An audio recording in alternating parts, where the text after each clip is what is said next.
Well, we're the good doctors of Abbey Research. I'm Dr. Erin. I am Dr. Kristen. You are exceptionally welcome to our very important, very difficult continuing conversation of Hulu's show Dopesick. We are on to episode 3, The Fifth Vital Sign. If you've watched our episodes 1 and 2 coverage, you know I am on recap duty because I took notes. Dr. Kristen usually takes notes. Different notes than me, but notes. But not this time for lots of reasons. So, recaps away. It is to me. So, you know, the title of this episode is The Fifth Vital Sign, and really the crux of the episode is this growing pain industry is trying to make pain the fifth vital sign. And so that's where we start off, and then, as often with the show, they kind of peel back the layers of how we get to using pain in this way, categorizing pain in this way. And, you know, we check in with all of our little storylines as we're going along. With Purdue, they are now trying to sell more drugs by getting doctors to individualize the dose based on each person's pain metrics. And they are starting to really incentivize their salespeople to sell to the doctors, encouraging their salespeople to push the doctors to buy more and prescribe higher doses. So they are escalating in a scary way.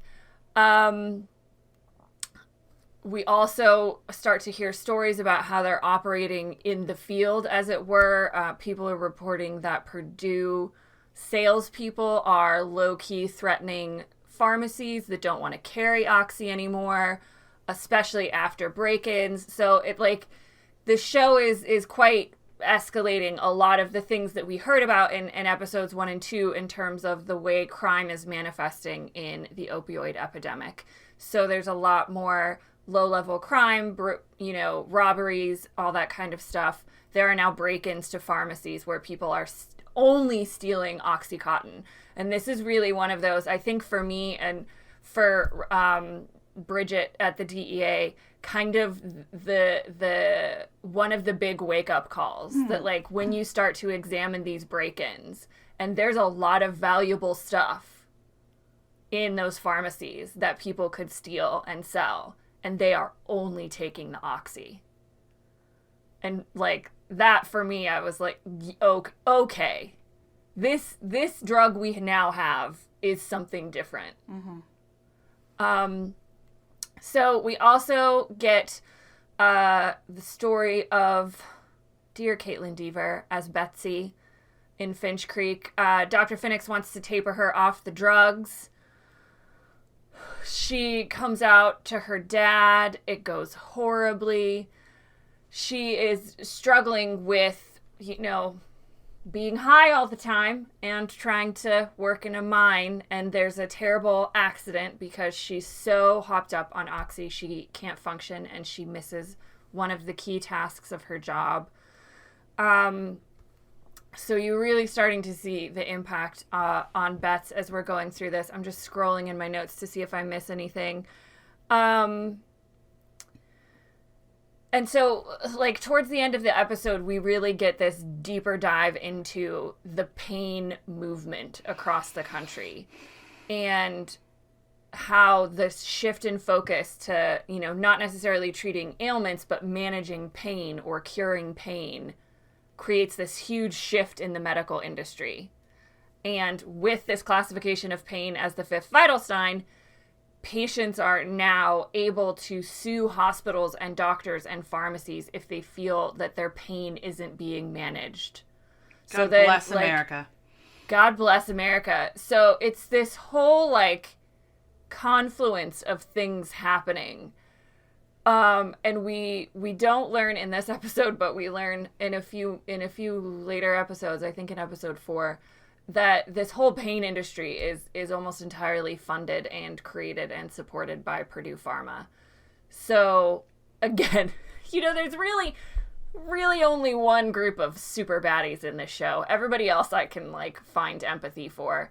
But, oh no, we find out, sorry, I'm looking at my notes. We find out that they funded Partners Against Pain, which are the main pain assessor graphs that you get in the hospital. Which you still do, kind of by the way. Yeah. You still get the smiley face graphs. Yeah. So we start to find out, and then I think it's in episode 4 we find out more details, that Purdue is funding this shift in pain management. They are funding the group that is pushing for pain to be considered the 5th vital sign. So all of this confluence of things happening hurts a lot of people and benefits Purdue Pharma. And that's where we get to at the end of this episode. Richard Sackler wants to extend his opioid reach to Germany because it is the most regulated country in the EU for drugs, and he figures if he can get into Germany, if he can get Oxy into Germany, it will be very easy to get it to the rest of Europe and the rest of the global market. And on that depressing note is where we leave the 5th vital sign. Dr. Kristen, what have you got for our dear listeners and viewers? I feel like I just need to, like, you need to teach me pranayama practices in order to get through this show. I need you to teach me how to breathe better. So many thoughts. The first one I do want to talk about is this pain industrial complex that Purdue created. Because even now, so as we're we're sitting here in 2021, this mess of the pain industry is one of the things that is still really preventing any forward movement in actual pain studies. Right. Lots and lots of people are in pain. Lots of people are in chronic pain. There is very little we do understand about pain. And part of that is because we don't really understand the human brain. And part of that is because it's just really hard to understand because humans are humans. And pain is super subjective. Super subjective. And so in the same way that, like, how do you help somebody in therapy? There's so many tactics. Pain should have that many. And the problem is we created Oxy and that was the hammer to fit all the nails. Whereas some of the nails can get hammered with acupuncture or aromatherapy or stretching, for crying out loud, or hard medication. But but the way that the pain industrial complex was built, thank you, Purdue, is that all pain looks like nails. And so therefore the only hammer you need is Oxy. And what this has also made it really difficult to do is have honest conversations about pain management tactics that aren't opioids. Yeah, and I think that's one of the, and we've been having this conversation before, you and I, kind of offline before we started watching Dopesick, about how psychologically, like culturally, we discuss pain and we treat pain. And the biggest problem I have with Richard Sackler's perspective, aside from like the straight up evilness of it, is that aside from that he's probably a sociopath. I mean, just aside from that, like taking out the sociopathic tendencies, I think he does believe on some level that we can cure pain, and that's a really like. And, he didn't create this idea in American society. And, like, we can follow the rabbit trail of, like, going back to when we started prescribing Valium and lithium to housewives as kind of the shift in, oh, there's a pill for it. Mm-hmm. Oh, just take a pill. Instead of, like, no, pain is a part of life. Pain is your body telling you something. Pain can be managed in lots of different ways depending on your body, what your physical ailments are, how you respond to treatment, all of those things. But, we have that pain will fix it, quick fix American capitalist idea.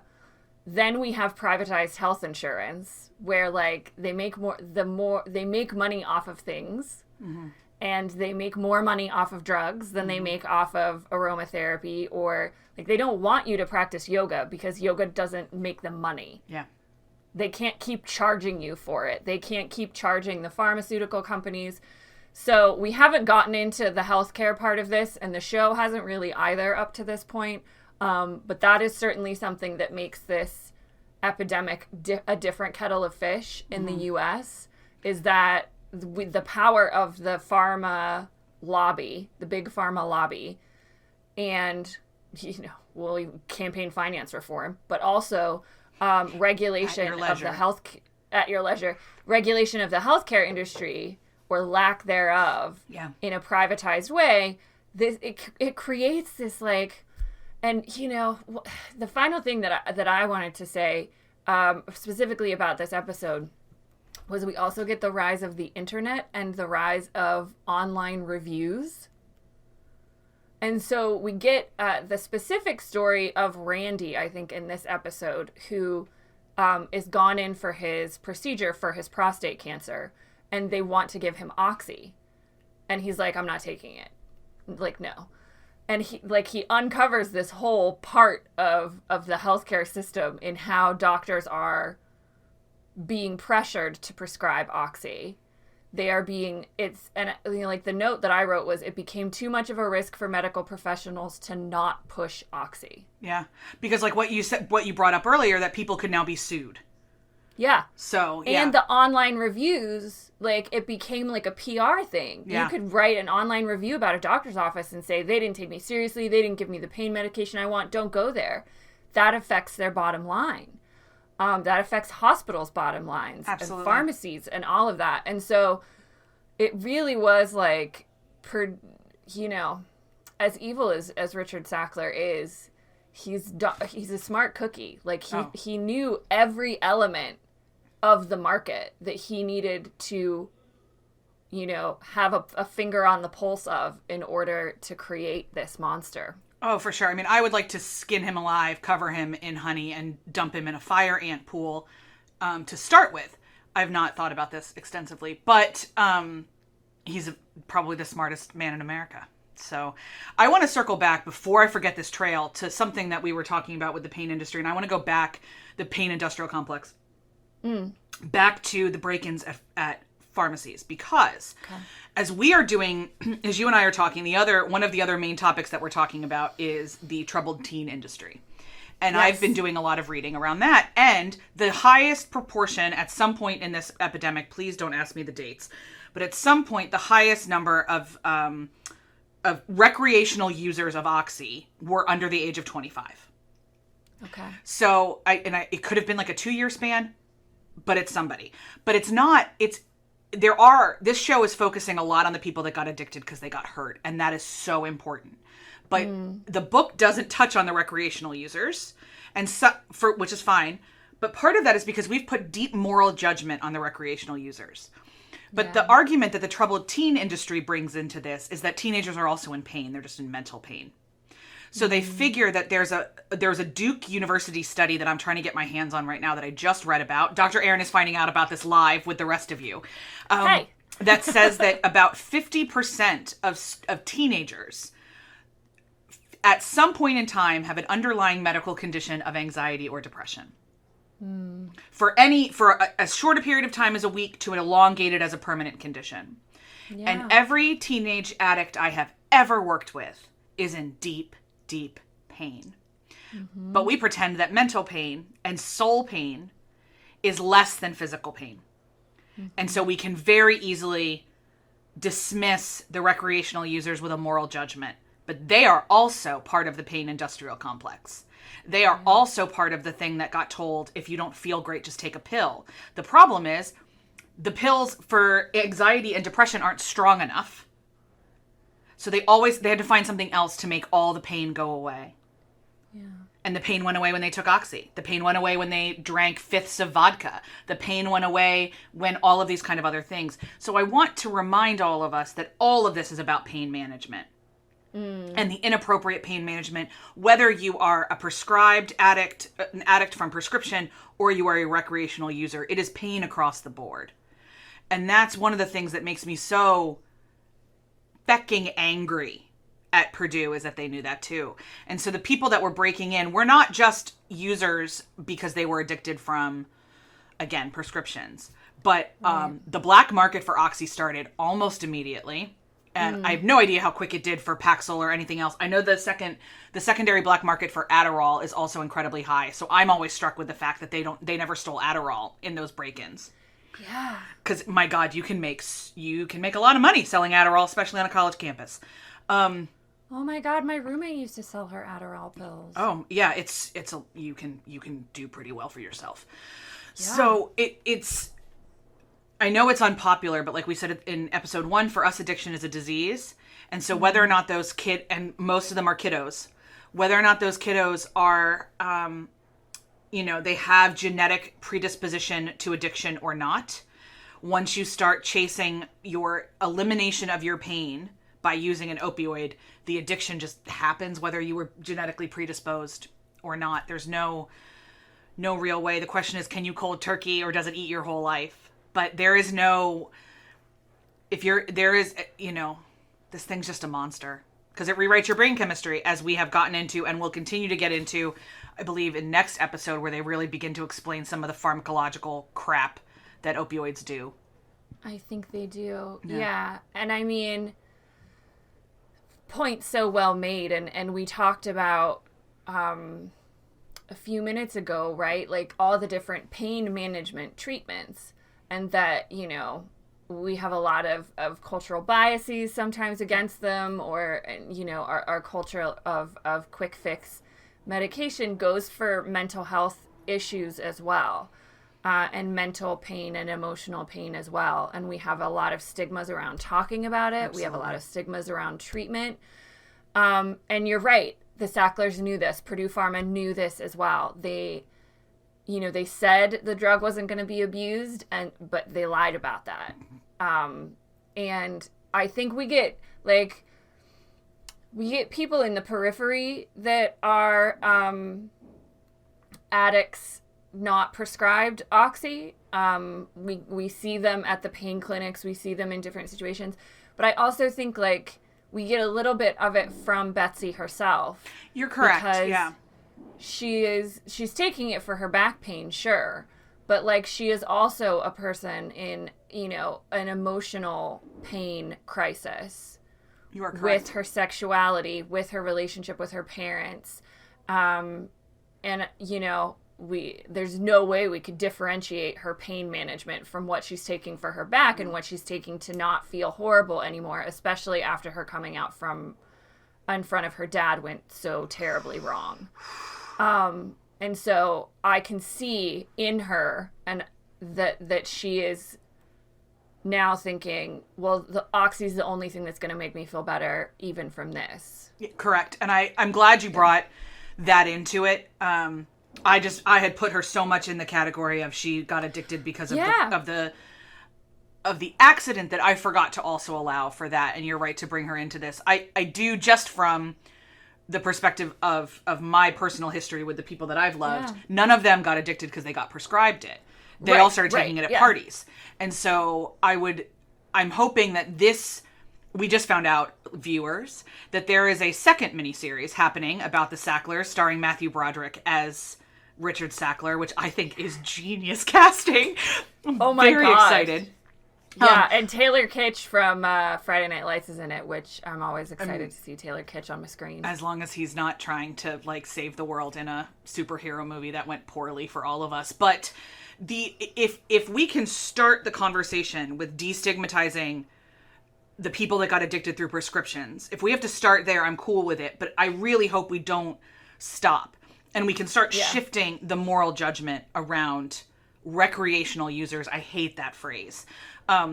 It's because what are they, I mean, can we call them non-prescribed users? Can we, what, we're just doing this for funsies because there's absolutely no underlying whatever anyway.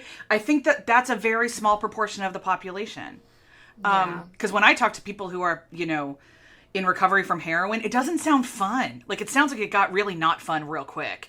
And so even if you're recreational, there's a reason you kind of keep chasing it. We're all complicated, broken creatures. I'm not saying everybody that's a drug addict is depressed, but there are quite a lot of corollary studies, not causation, but correlation studies.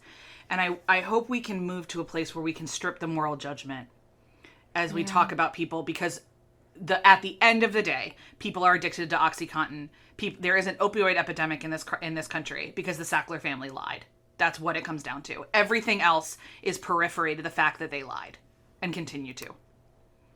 Yeah, and hopefully because obviously we've only watched the first 4.5 episodes of this, or at least I have. I don't know if you've watched more in my absence, but they might get to that in the show a little bit more. But even I think hopefully that this other show, if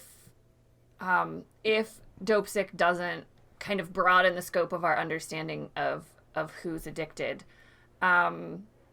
they might just be telling the story of Purdue Pharma and its role in this in terms of prescriptions. Hopefully this other one will, or it'll open up more conversations to have, I just mean a more empathetic and humanistic perspective on addicts. We've got to stop moralizing this behavior because we've been doing it for too long, and all it's doing is killing people.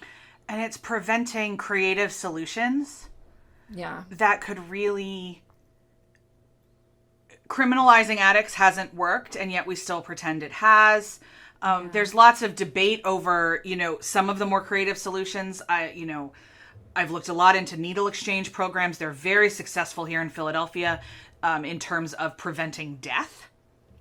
But if that's not your metric, they're not maybe as successful. And so but pretending that anyone who is an addict of anything, porn, sex, drugs, alcohol, what have you, is morally deficient, prevents us from talking about if there is a way for them to be whole people in a different way. And if that addiction is not serving them, which by the very nature of addiction, it isn't, how can we welcome them back into full humanity in a different way? And the pearl clutching over how nasty addicts are is really preventing those conversations. And I'm grateful that they showed the pain clinic in Dopesick, because that's the reality for so many people. I'm also grateful legitimately that for Philippa Sue's character, because she is so many drug reps who didn't care about, for every Will Poulter who is feeling a little bit conflicted about this, there is a Philippa Sue whose entire job, she doesn't care about anything except buying her chalet in Switzerland.